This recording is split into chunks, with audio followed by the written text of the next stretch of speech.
Blouse marking எல்லாமே நான் கரெக்ட்டா தான் பண்றேன். ஆனா, தைக்கும்போது மட்டும் எனக்கு இந்த சைட் ஜாயின் பண்ற இடத்துல மேல கீழ வருது அப்படின்னு நெறைய பேர் சொல்லியிருந்தீங்க. அந்த மேல கீழ வராம எப்படி ஜாயின் பண்ணணும்னு நான் சொல்றேன்.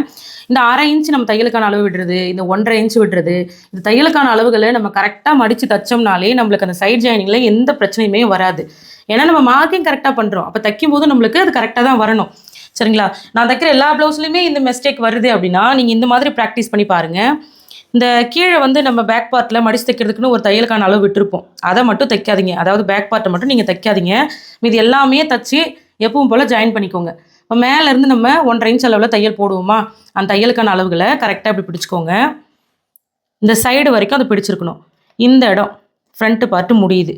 இந்த முடியிற இடத்துல நம்ம வந்து இத மடிச்சு இங்க ஒரு வி கட் பண்ணிக்கலாம். இப்போ நம்ம இத மடிச்சு தைக்கிறோம்னா, நம்மளுக்கு ஏத்த இறக்க பிரச்சனை வராது. அதுக்காக தான் நம்ம இந்த வி கட் பண்றோம். இப்ப இதே மாதிரி நம்ம இன்னொரு பக்கமும் பண்ணிக்கிறோம். இது மாதிரி நம்ம 2 பக்கமும் வி கட் பண்ணதுக்கு அப்புறமா எப்பவும் போல அத நம்ம மடிச்சு தச்சிட்டோம் அப்படின்னா, நம்மளுடைய பேக் பார்ட்டும் ரெடி ஆயிடும். இதுக்கப்புறம் நீங்க எப்பவும் போல சைடு பிடிச்சீங்கன்னா, உங்களுக்கு ஏத்த இறக்க பிரச்சனையும் வராது. சைட்லயும் வந்து நம்மளுக்கு பிளஸ் ஷேப் வந்து சூப்பரா வரும். புதுசா தைக்க பழகுறவங்களுக்கு இந்த டிப்ஸ் வந்து ரொம்பவே யூஸ்ஃபுல்லா இருக்கும். நீங்க தைக்கிற ப்ளவுஸ்ல அடிக்கடி இந்த பிரச்சனை வருதுன்னா, கண்டிப்பா இந்த மெத்தட்ல ட்ரை பண்ணி பாருங்க. இது மாதிரி நீங்களும் டைலரிங் பத்தின நிறைய விஷயங்கள் கத்துக்கணும்னு விருப்பப்பட்டீங்கன்னா, நம்மளுடைய ஸ்ரீஜா உலகம் டைலரிங் ஆப்ல இருக்க கிளாஸ்ல ரொம்ப டீடைலா சொல்லிக் கொடுத்துருக்கேன். விருப்பப்படுறவங்க ஜாயின் பண்ணி கத்துக்கோங்க. நமக்கு தெரிஞ்ச விஷயத்த நம்ம மத்தவங்களுக்கும் சொல்லிக் கொடுப்போம்.